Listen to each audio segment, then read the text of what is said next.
आगु को आसूची अग्रपूज्य गजाननंकर गणेश पूजा जेहेतु कि गणेश पूजा आसूची गाँ टू सहर सबुठी उत्सव मुखर परिवेश एवं गणेश पूजा ठारू आरंभ हो जाउची पार्वण ऋतु मध्य। तो एथिपाई जदि आमे कहि परबा आमे गंजाम जिल्लार गोटे प्रसिद्ध मंदिर जोटा कि पंचमर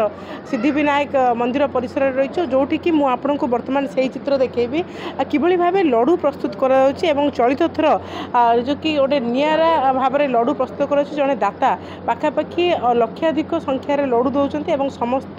जो मैंने भी भक्त आसवे से सहृदय मागणार ये लड्डू को प्रदान करेंगे। मुझे बर्तमान से चित्र देखेबी जे किभली भाव लड्डू प्रस्तुत करा जेहेतु कि आउ मात्र दिने दुई दिन पर जदि आम कहीपर गणेश पूजा आसूची एवं गणेश पूजा लक्षाधिक संख्यार लड्डू प्रस्तुत होची लड्डू प्रस्तुत आप देखिपे पाखापाखि बहुत जन जो कारीगर मैंने अच्छा लड्डू को प्रस्तुत कर अति से बहुत शीघ्र लड्डू प्रस्तुत कर कहीं लक्षाधिक संख्यार लड्डू और प्रत्येक व्यक्ति को दुईटी लेखा लड्डू मागणार दिज्व आम सहित अच्छा किसी मंदिर परिचालना कमिटर किसी ये मान अच्छा कर्मचारी वृंद मैंने अच्छा आम सीधा सड़क से सहित आलोचना करवा किभली देखुं पंचमा सिद्धिविनायक मंदिर में गणेश पूजा आयोजन किपरि चली अति सुचारू रूपे न्यास मंडली से दायित्व नहीं कर बहुत भल ए वर्ष व्यवस्था करपणकर दर्शन व्यवस्था केमी भक्त माने सुरुखुर रे आसी श्री गणेश दर्शन करेंगे से सिद्धिविनायक पीठ में पहुँचापी अत्यंत बहुत भल व्यवस्था कराई माने वयस्क व्यक्ति आउ गर्भवती महिला छोट छुआ दिव्यांग से निमंते मुक्त ऑटो सेवार व्यवस्था करा सहित आमर जेहेतु श्री सिद्धिविनायक मुख्य प्रसाद हूँ लड्डू प्रसाद तो लड्डू प्रसाद आमर ये अंचल किसी भक्तवृंद से अनुरोध करी से मुक्त माने दान दे से प्रस्तुति कर बहुत भल आसने कारीगर भी आसछन्ति मध्य प्रदेश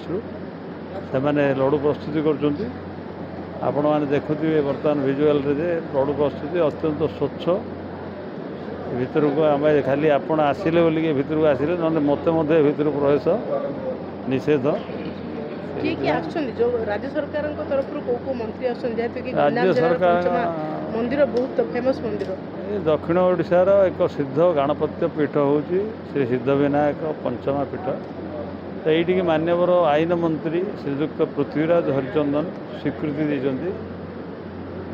मान्यवर मत्स्य और पशु संपद तथा क्षुद्र शिल्प मंत्री एमएसएमई मिनिस्टर गोकुलानंद मल्लिक आमर अंचल तो मान्यवर विभूति भाई जे कि खनि और वाणिज्य मंत्री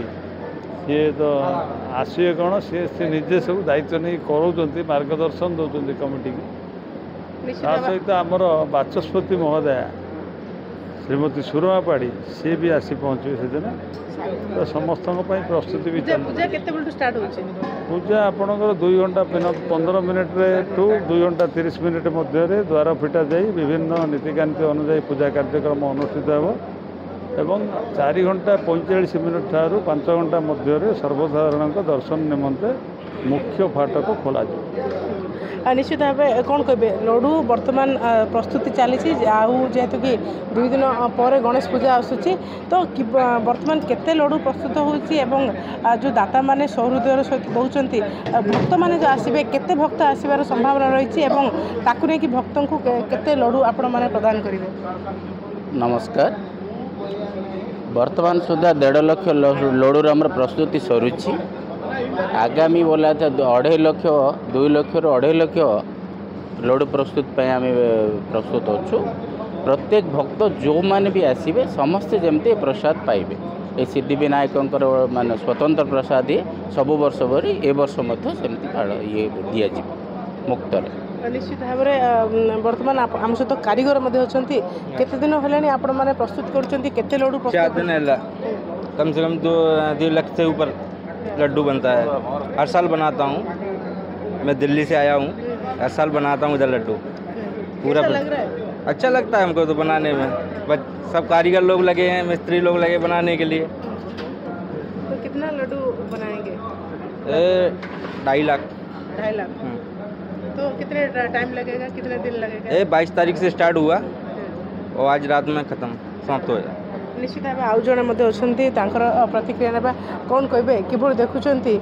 एते लडू सब प्रस्तुत होती भक्त मान मागणार प्रदान करने व्यवस्था रही किसी श्रद्धेय व्यक्ति मैंने लडू को मंदिर को दान कर देखुं मु कैलाश चंद्र प्रधान पंचमा ग्रामवासी गणेशंकर ए वर्ष बहुत आडंबर हम कि सब वर्ष टू ए वर्ष बहुत ऊर्धे पूजा आरंभ होगा जाऊँगी बर्तमान 1,30,000 लडू बना सरलानी 22 तारीख आज पर्यटन सरलानी बर्तमान काली पर्यटन लगिपारे आमर प्रातः 3 घंटा 25 मिनट पूजा आरंभ हो साधारण दर्शन 5टार हम निश्चित भाव आप शुणुले जो भाव आप देखिपुं जे लक्षाधिक संख्यार लडू प्रस्तुत प्रस्तुत आम कहीपर आज संध्या सुधा और राति सुधा प्रस्तुत सर कहीं अग्रपूज्य गजाननकर प्रिय खाद्य हूँ प्रिय भोग हूँ लडू और से किसी भक्तवृंद लडू को भक्त मानकर प्रसाद निमंत से समर्पित कर पंचमा मंदिर को समर्पित कर समस्ते खुशी अच्छा जेहेतु कि गणेश पूजा और गणेश पूजा पार्वण ऋतु आरंभ होती समस्त भितर उत्सव मुखर माहौल और समस्त भितर खुशीर माहौल रही पंचमारू तीसरी समापिका महांती नक्षत्र न्यूज।